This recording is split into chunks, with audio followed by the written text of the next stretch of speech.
Welcome, welcome, welcome. Godly here.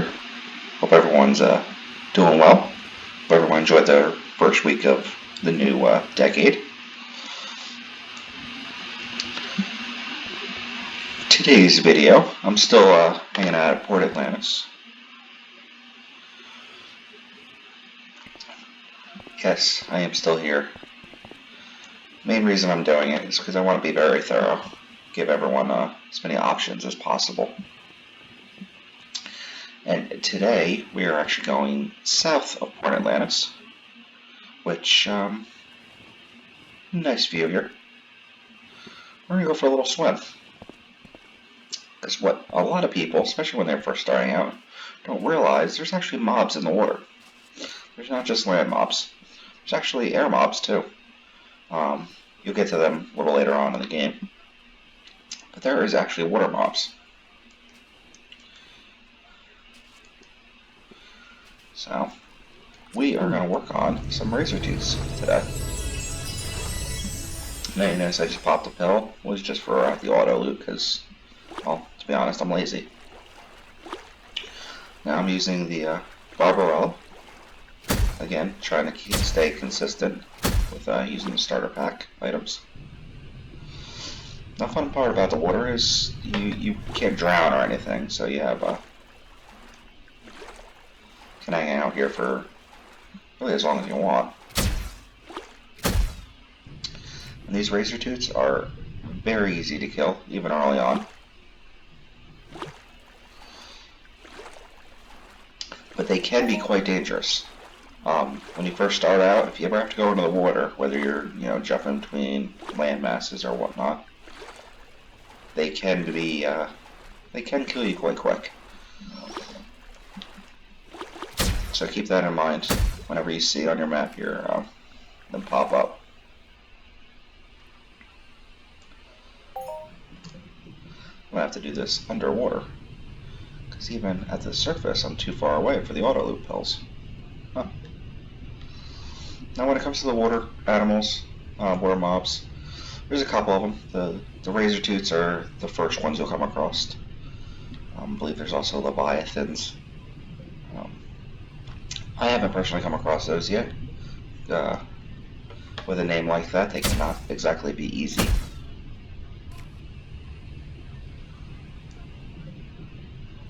I guess I'm not the only one out here hunting.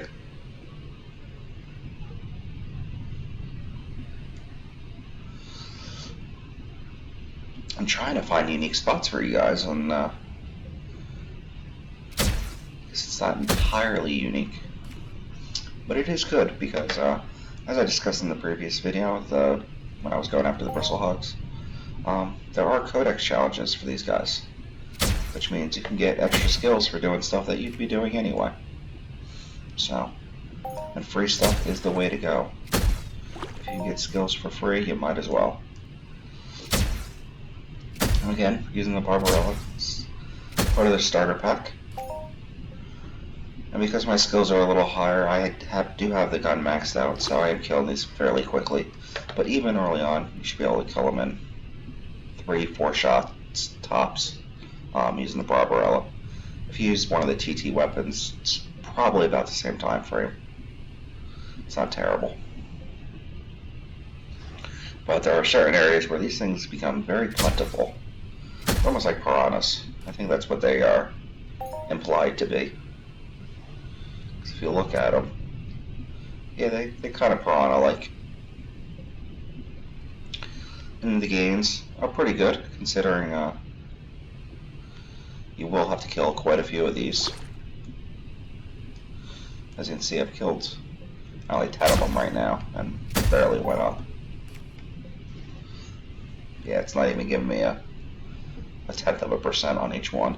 So this would take a little while for the as far as ranking goes. But considering how easy they are, it's a good starting mod to work on. Nothing else changes scenery. I'm big on that, because after a while it can get a little monotonous. Which actually brings me up to one of the topics I want to talk about today, was depositing. whether to deposit or not deposit. Now, it's major preference. Depends on, you know, who you are, what kind of money you have access to, how much you want to spend. Now, it is quite possible to play the game without ever depositing.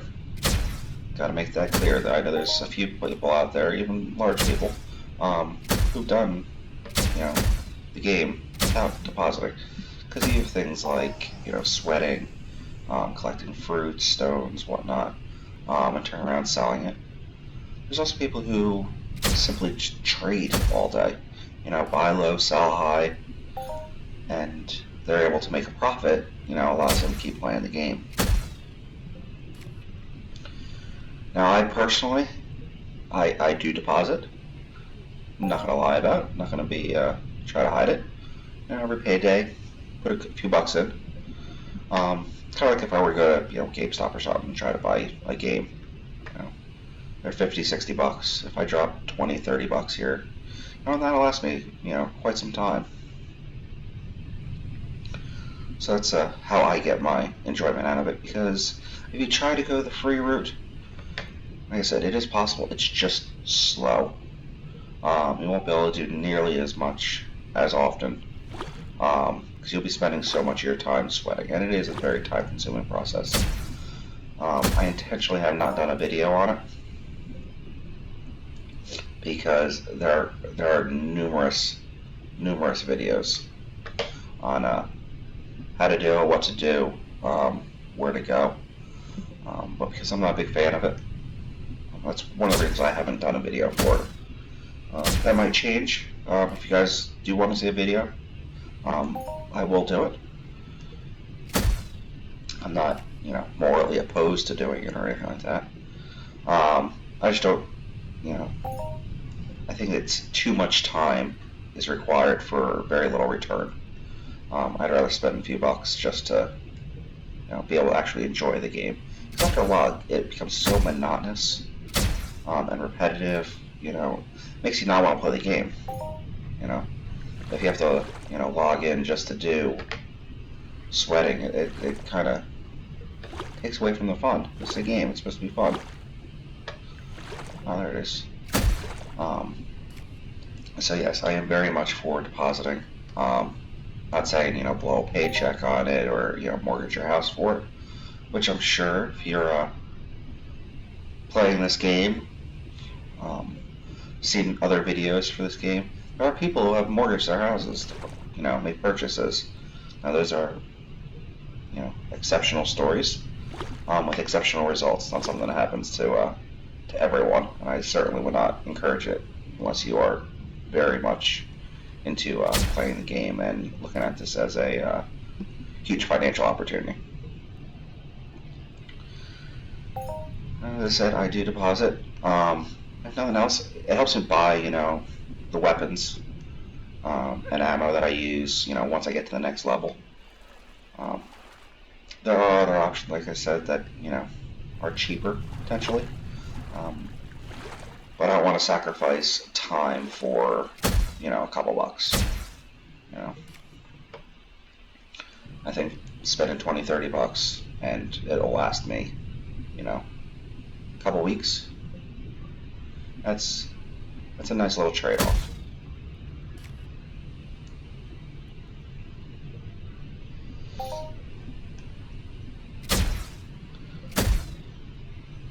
So now, if you do deposit, what do you go for? Do you go for strong boxes? Do you go for, ammo packs? Do you just go for straight up PED? Now initially, and I know I sound like a broken record, initially that gold starter pack I think is a must. You get a set of armor, you get a vehicle, you get a weapon with some an amplifier on it with a scope. You have, for 30 bucks and a ton of ammo. When I got that, I spent the $30. It was, I think I got a few weeks worth of ammo, just because I simply kept converting it, kept playing, and all the weapons and armor are unlimited, so you can just repair everything. So it's not like you're losing. A little off topic. I have no idea where I am right now. As you can see, I'm just kind of swimming around. I don't know where I have actually ended up. Oh, wow. Well, I started all the way over there. Huh. But this would be the first river you'd come across where you'd run into these if you were over the next island. As I had mentioned, you might come across them accidentally. But, alright, so after the first starter pack, what would I recommend go for next? I personally, I go with I split it up a little bit. Actually, I'll use my last deposit. I bought a 10-pack of the strong boxes with the keys, and then I got some PED. Now, the reason I split it up like that is the strong boxes, regardless, you're gonna get ammo out of it. Unless you get like an awesome item out of it, you're gonna get ammo. So it's a nice substitute instead of just getting straight up ammo, because then you have the opportunity of getting other things. You can get rings, you can get pets,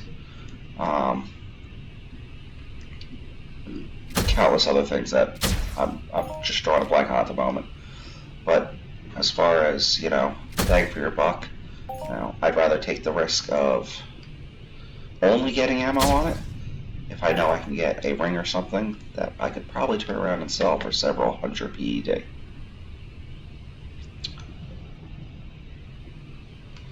Oh, the underwater fence. That was for a mission. Alright, so after getting the strong boxes with the keys, I don't buy the keys by themselves. One, it's the same price with a box. I know at some point I would probably have to buy just keys because of the events. And right now I probably have like 40, 50 Christmas strong boxes, sitting in storage, which I can't open up until I buy just keys. So beyond those keys and strong boxes, I got the PED because once I moved on from the Barbarella, once I increased what I could attack, I went to a weapon known as the Armatrix LR10. That's the first of the Armatrix series, and it's the most reasonable upgrade from the Barbarella.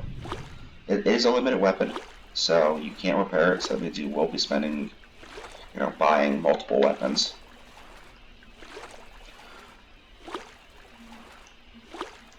But it is quite useful, and it does last quite a while. It's not like, some of the TT weapons where you have to, well, current TT weapons are limited items now. But back in the day, they used to be unlimited, and you'd have to repair them a lot. That's how Mind Art got their money, was in repairs.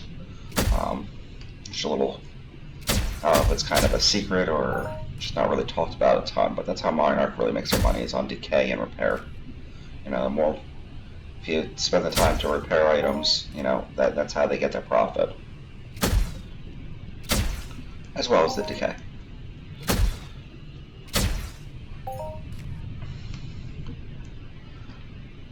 So allowing the getting the combination of, it's a nice mix for me, because not only do I have the ammo, but then I have the money to be able to buy and replace weapons as needed.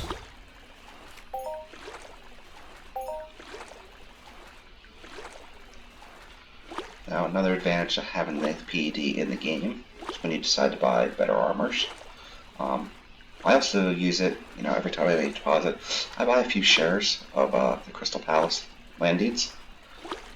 Well, it's not even Landeeds, it's stocks, I think it's referred to. Crystal Palace Space Station on Entropia Exchange. Just because that's going to be, making me a little bit of money. Generating some PEDs while, I'm playing the game anyway. Now, I collect that once a week. I believe it's every Monday. Allows me to collect.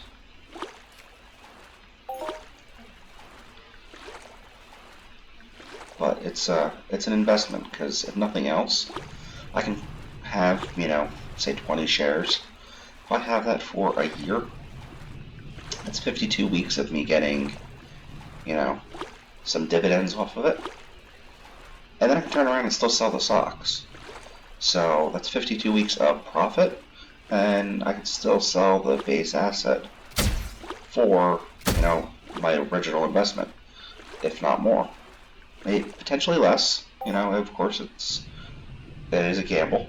It is possible that I could lose money if I, paid too much for them when I bought them, when market prices have changed.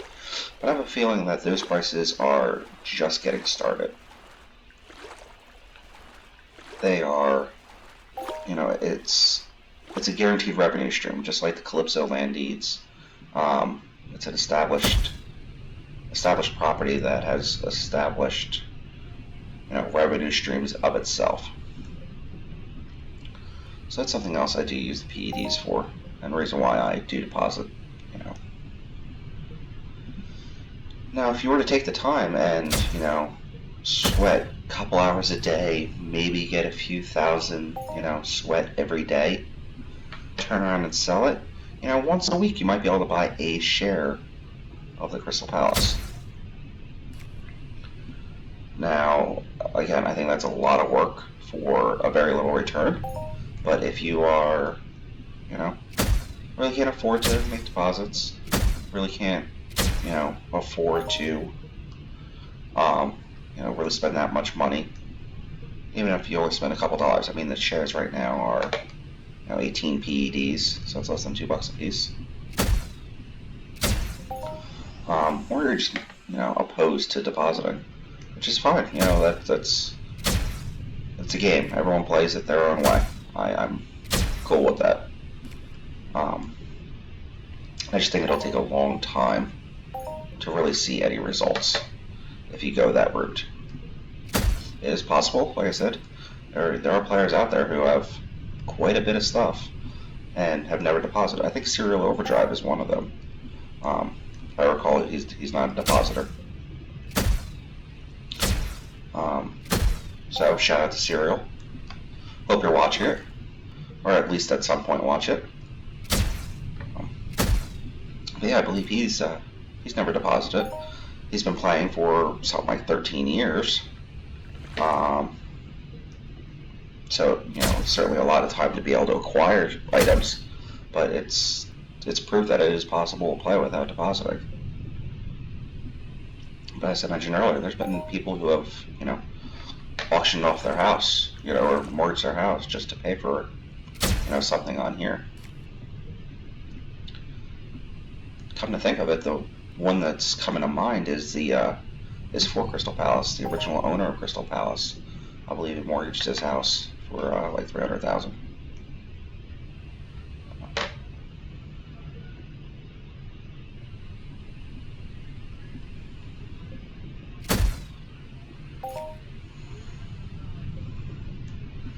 Sorry, I got quiet there for a second. I thought someone was at my door.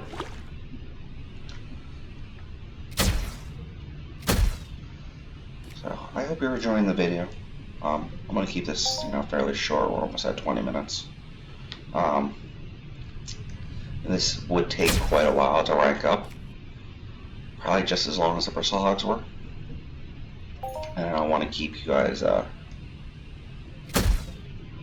days out of doing this, but it is, change of pace. It's nice and quiet out here. Just about break even on, loot. So might not make a profit, but you're probably not going to lose too much money either, especially if you can kill them all in one shot. So if I recall, let me look it up so I don't look like an idiot. Alright, so 255 ammo burn, so that's 2.5 PEC per shot. So if I one-shot kill all of them, I need to get at least 0.2.5. So yeah, I guess I am kind of losing a little bit of money here. But this weapon might be a little bit of overkill, for these mobs. Could probably do it just as well with a pistol, which is probably what the next video is going to be. I'm going to go to a different area altogether, but I'll use a pistol because I want to work on my pistol skills a little bit and just be give a little variety as far as how you guys can play the game. All right, so that one probably broke even as far as what I spent if I would have one-shot killed him.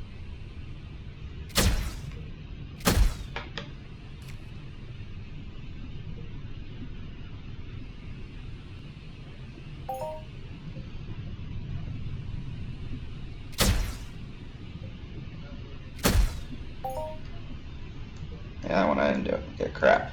Well, alright, ladies and gents, I'm going to leave you with that.